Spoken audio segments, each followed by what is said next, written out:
Yeah. All right. Well, welcome again to the Rogers-Lowell Chamber of Commerce candidate forums for 2020. I am Rusty Turner. I'm the editor of the Northwest Arkansas Democrat-Gazette. And today I am here with Ronetta Francis. She is a Democrat running for State Senate District Number 1. Her opponent, Bart Hester, a Republican, had agreed to come today, but has not, but is not here. So we will continue on with a conversation with Ronetta Francis. So Ronetta, welcome. Thanks for being here. Thank you, Rusty. I'll start with an open-ended question today. Why are you running for state senate, and what is your top legislative priority for the coming session? So thank you, Rusty. I am a little bit about myself. I'm a wife. My husband Earl and I have been married for 26 years. We are the parents of 3 adult daughters. I have practiced employment law for more than 25 years. I'm a small business owner. And with all of these roles, I truly understand the struggles that many families in Arkansas are facing. And I believe that representation matters. And I'm running because I want to be the voice for those who don't have a voice in the legislature. I want to be a champion and make sure to fight for everyday people. When I think about the role of a legislator, I think about it in 3 big buckets. So family, community, and economic and environmental progress. And so as a legislator, you think, how will the rules, how will the laws impact family, community, economy, and environment? How will it help them? How will it impact them?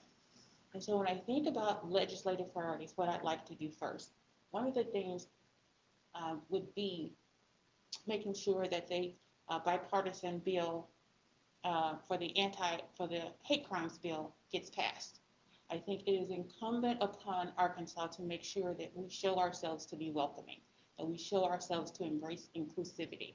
Arkansas gets a grade of F when it relates to inclusivity because we don't have legislation that protects against violence that's perpetrated against people based on their protected status.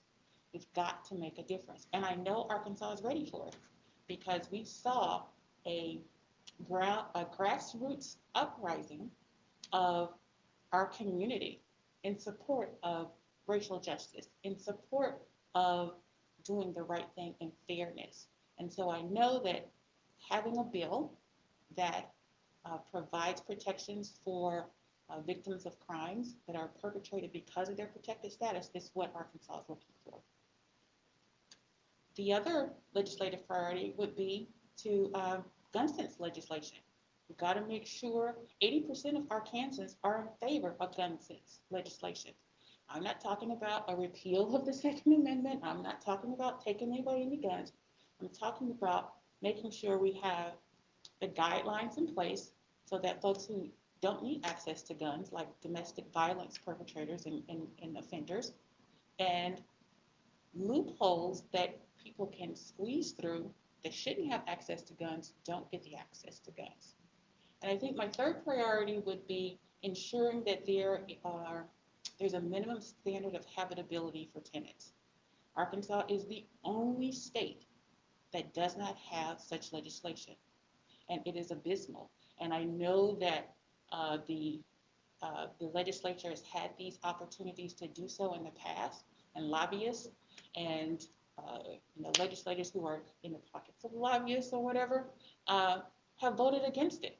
And we've got to push for it to make sure that folks who are renting have safe and habitable living spaces. Let me circle back to one of your priorities and ask a specific question. You talked about what you call gun sense, what you refer to as gun sense regulations. Would that include red flag laws? Yes. So, and talk a little bit about why you think that's important. Well, I think it's important that when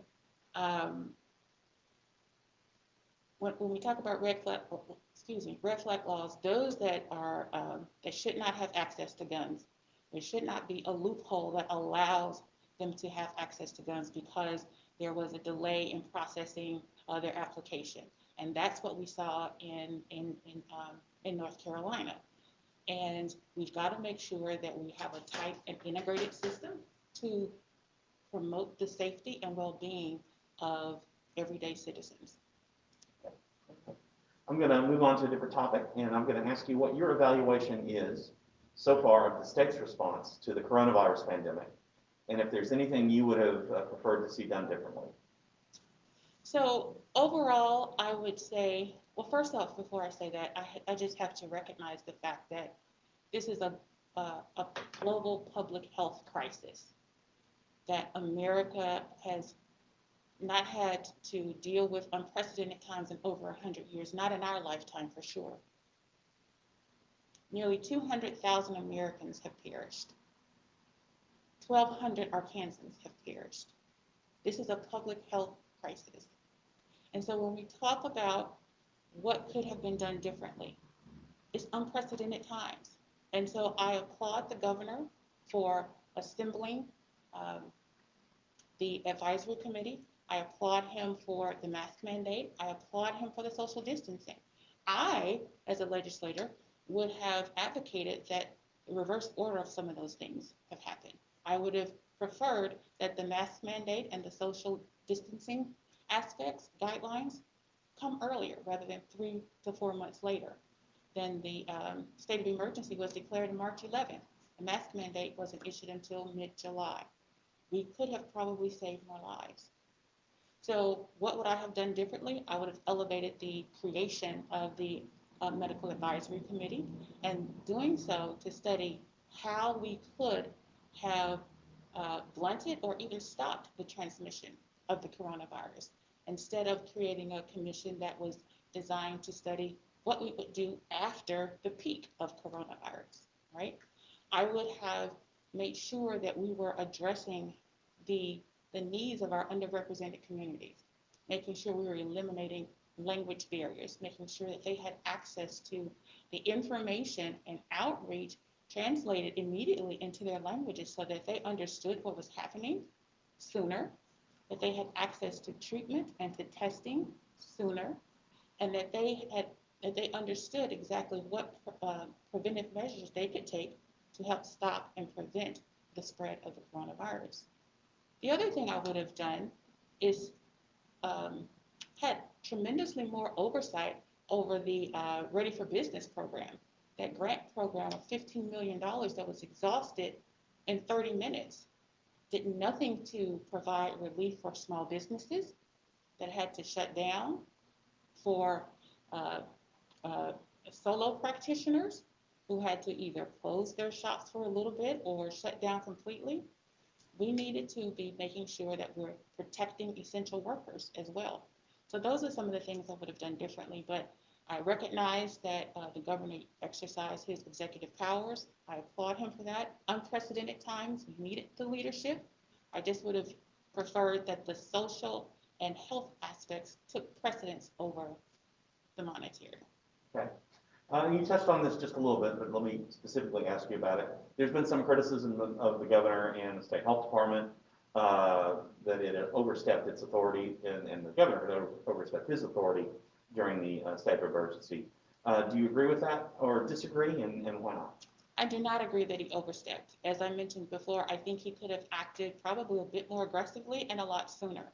The CDC and the World Health Organization identified this novel coronavirus as a global health risk in mid-March. And it wasn't until much later that some of the health issues were actually, the mandates for the mask and social distancing were implemented. So did he overstep? No, I don't think he did. I think he acted to help prevent the spread of the virus and to help preserve the health of Arkansans. Now, like I said, I wish he would have done it sooner, and maybe we might have seen fewer deaths. Okay. All right, I'm going to shift topics again on you, and we're going to talk about issue 1 on the November ballot, which if approved, would make the current half-cent sales tax for highways and roads permanent. How will you vote on that on November, and why or why not? So, yeah, I think, well, one of the things I'd have to say is I'm really disappointed that the legislature referred this to the citizens without complete information and transparent information. There is a swirl of misinformation about what this highway tax is and what it does, whether or not it's a new tax or an existing tax, and how it will be implemented. But, and that's something I would not have agreed to as a legislator. As a private citizen, my vote, my one vote, like your one vote, I would vote no, because I don't believe it's appropriate for us to tax in perpetuity. I don't believe in agreeing to a tax that my grandkids and their children would have to pay. I think there are alternative measures and means to acquire the necessary funding. I think that leveraging the Highway Commission's rainy day fund is an example. I know that we need money for infrastructure. I know that we need money for roads and highways. I mean, the roads are the way people go to work. The roads are the way that that they go to shop and spend money and engage in commerce. And the roads are the way that goods are transported. And we have three major employers in this district that utilize these roads tremendously: Walmart, J.B. Hunt, Tyson. So I recognize the importance of keeping up the roads and the infrastructure. I just think there's a different way that we could have done it. Even if it was just extending the time period, because this is an existing tax that's due to expire in 2022. If the vote were to have another 10-year period, that would be more acceptable than having a constitutional amendment that goes on indefinitely. That's where I think there's a problem. Thank you. Issue number 2 would change the nature of legislative term limits. So instead of being limited to 16 years in total, lawmakers could serve more than 16 years if they take a 4-year break at some point. So how will you vote on issue 2, and tell us why? All right, so this is another example of where I think the information is a little inconsistent as it relates to making sure that voters are aware exactly what they're voting for. As you mentioned, instead of the 16-year cap, it would be 12 on, maybe 4 off. Or it could be 10 on and take 2 off, and then go back again for another 10 and another 2. So that the idea of it being a term limit is misleading. And I think I've read and heard studies and read studies that constituents are tired of self-dealing legislatures. They're tired of being subjected to the whims and the dollars of big lobbyists. And that's why people are much more in favor of term limits. And with that being said, the Constitution as it was before with the 16 years is a much more effective means of limiting terms than what's currently proposed. And so I would vote no. Okay. And then we'll go on to issue 3, which would, among other things, change the rules on how citizen-led initiatives qualify for the ballot. Critics say it will make it more difficult for citizen-led proposals to be voted on by the people. How will you vote, and why or why not? I agree. I've read through it. It does, as proposed, it makes it much more difficult for citizens to get issues onto the ballot. It imposes restrictions and requirements that don't currently exist. I mean, when you think about the government is supposed to be for the people, by the people, and of the people should be encouraged to participate in government and making sure that laws that affect them get a vote. We should be making it easier for citizens to participate rather than imposing restrictions. And this imposes tremendous, overly burdensome restrictions and would limit the number of citizen-led initiatives. And there are important initiatives that come up through the citizens initiative process that wouldn't ordinarily do so through the legislature. So we need that so that the voice of the people can be heard. And so I will vote no to any restrictions on that. Okay, thank you. Providing an adequate and equitable public education is a requirement of the Arkansas Constitution. How is Arkansas doing in meeting those standards? And as a state lawmaker, how would you work to either reach or maintain those goals? Across the state, I would say that Arkansas is not doing well at all. When you look at the standards where we rank as it relates to providing an educational standards, we're 48th, 49th, 50th. We're always at the bottom. We can do more. We must do more. We must invest more in education for our educators, providing them not only with additional salary and staffing, but also the development and support that they need. But it's not just limited to teachers. It's expansive to the support staff. So whether you're in the classroom or you're in the cafeteria or you're driving the buses, all of these roles are important for the growth and development of our children. And we do need to do a much better job and invest more heavily in quality early childhood education. Quite frankly, our workforce of the future relies on those skills that are cultivated in quality early childhood education. And currently, it's not available to all families, and it needs to be. And as a legislator, I will work to make sure that it is. Thank you. Let's talk a minute about the state budget. The economy was hit pretty hard during the coronavirus pandemic, and probably will have quite a bit of, it will continue to have an impact on the state budgets for the next 2 years, which would be a responsibility of the state legislature in 2021. So talk a little bit about how you would, as a legislator, develop spending priorities in choosing how the state's more limited budget would be spent. Right. So you're right. The state has taken a tremendous hit from a budgeting perspective. There are over 100,000 Arkansans who are unemployed. There are businesses that had to shut down. There are businesses that had to reduce their hours. Even larger businesses had to reduce their workforce. So the impact has been tremendous. But I am hopeful and optimistic that the budget issue is will show to be a little bit more robust than we had originally anticipated. And I do believe that the Arkansas economy is strong and will survive this. But as legislators, I think it is our duty to monitor the trends, to understand exactly where budget cuts need to happen, and to make sure that particularly essential services to our most vulnerable citizens, the elderly and children, are not disturbed. So we'll have to make adjustments as needed. All right. It's kind of fallen out of the news in recent months because of the coronavirus, but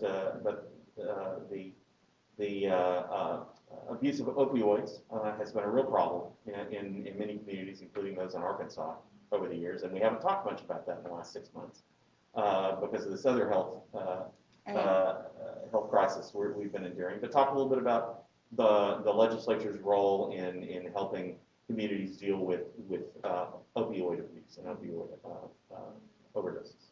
I think it is the legislator's responsibility to assess the needs of the community and make sure that the services for those needs are provided. So with mental illness, substance use, abuse, and disorders, if we need to have the proper facilities, we need to have the proper treatment, we need to have the proper resources to address those. We don't have substance abuse facilities here in Bentonville. People have to travel all over. If they don't have access to those resources, the epidemic will continue to grow. So in order to address it, you've got to get into the root cause of why this is happening and what are the studies showing as it relates to the origination and the perpetuation of this opioid addiction. We have to stop criminalizing mental health issues. We have to stop criminalizing substance use of issues. Our prisons are overpopulated from the overcriminalization of minor offenses, and we've got to make sure that people get the help they need. Why is it happening? What can we do to reverse it? It's a root cause rather than individual assessment. Well, we're about out of time, so it's time for the last question. Okay. So to wrap it up, are there any issues that we haven't discussed that I haven't asked you about that you'd like to bring up and talk about? So one of the things that we haven't talked about, I would say, is the social justice reform that's needed in our state. We haven't talked about the over incarceration rate that Arkansas currently experiences. We incarcerate 900 out of 100,000 people. We have the highest incarceration rate of the national average. We incarcerate more than 6 or 7 other countries combined. Why is that? And there's an overrepresentation of incarceration of Black and brown. It's a war against poverty. Those who are unemployed or have less education and nonviolent offenses. We need to really evaluate how we're utilizing the criminal justice system such that we can focus on those particular needs.